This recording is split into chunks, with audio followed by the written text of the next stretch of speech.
നിർത്ത് നിന്റെ കളി. സ്കൂൾ വിടാൻ ഇനിയും സമയമില്ലേ അച്ഛാ? മതി നിന്റെ കളി, വേഗം വീട്ടിലേക്ക് നടക്ക്.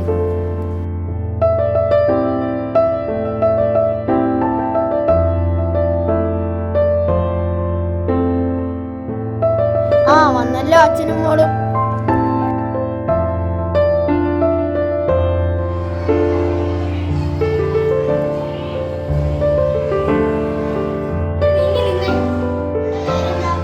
അനുഗ്രഹ, മോൾക്ക് വീട്ടുജോലികളൊക്കെ അറിയാലോ. അല്ലെങ്കിൽ ഒരു മാസം ഉണ്ടല്ലോ പഠിക്കാൻ. ഞങ്ങൾക്ക് ഡിമാൻഡ് ഒന്നുമില്ല. ഞങ്ങളുടെ മോൾക്ക് 5 പവനും 10,000 രൂപയുമാണ് കൊടുത്തത്. നീ പോയി ചായ എടുക്കും. അവരാരാ അമ്മേ? അവരെന്തിനാ വന്നത്? നിന്നെ കാണാൻ വന്നു. കണ്ടു. ഇനി സ്കൂളിൽ പോകട്ടെ. സ്കൂളിലോ? നീ ഇനി സ്കൂളിൽ പോണ്ട. അടുത്ത മാസമായാൽ നിന്റെ കല്യാണം. കല്യാണോ? അമ്മ എന്തായി പറയുന്നത്? എനിക്ക് കല്യാണം കഴിക്കണ്ട. എനിക്ക് സ്കൂളിൽ പോകണം. എനിക്ക് പഠിക്കണം. മതി നിന്റെ പഠിത്തം. നല്ലൊരു കുടുംബത്തിൽ നിന്ന് ആലോചന വന്നപ്പോൾ അവളുടെ ഒരു പഠിത്തം. ഇവിടെ വാ.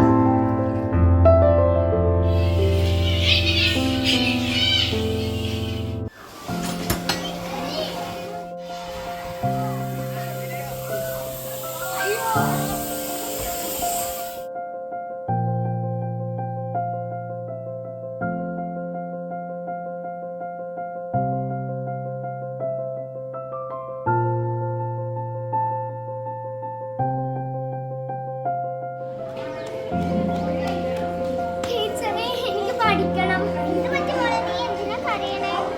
എന്റെ കല്യാണം അത്ര അടുത്ത മാസം. എനിക്ക് കല്യാണം കഴിക്കണ്ട. എനിക്ക് പഠിക്കണം. അതിനെന്താ, നമുക്കെല്ലാം ശരിയാക്കാം. ടീച്ചർ, നമ്മുടെ 5ാം ക്ലാസ്സിൽ പഠിക്കുന്ന കല്യാണം അത്രേ. കല്യാണമോ?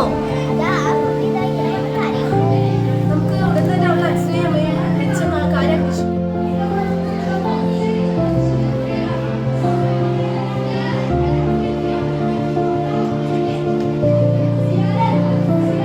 ഹലോ, അനുഗ്രഹയുടെ അച്ഛനല്ലേ? ഞാൻ സ്കൂളിൽ നിന്ന് എച്ചമ്മ. ഒന്ന് ഇവിടെ വരെ ഒന്ന് വരുമോ?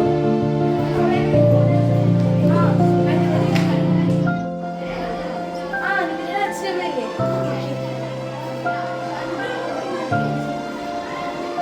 എത്ര വലിയ കുറ്റമാണ് ചെയ്തതെന്ന് നിങ്ങൾക്കറിയോ? ഇപ്പോൾ തന്നെ ഈ ചെറിയ പ്രായത്തിൽ എന്നെ കല്യാണം. എന്റെ മകളുടെ കാര്യം നോക്കാൻ എനിക്കറിയാം. ഞങ്ങൾക്ക് ഒറ്റ ഗോൾ മതി, ബാലാവകാശ കമ്മീഷനിലേക്ക്. പിന്നെ താങ്കളെ പുറം ലോകം കാണിക്കുക. ക്ഷമിക്കൂ, എനിക്ക് തെറ്റു പറ്റിപ്പോയി.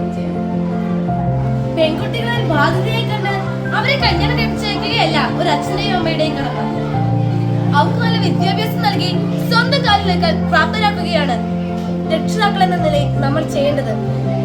അവൾ പഠിക്കട്ടെ, അവളുടെ സ്വപ്നങ്ങളിലേക്ക് അവൾ പറക്കട്ടെ.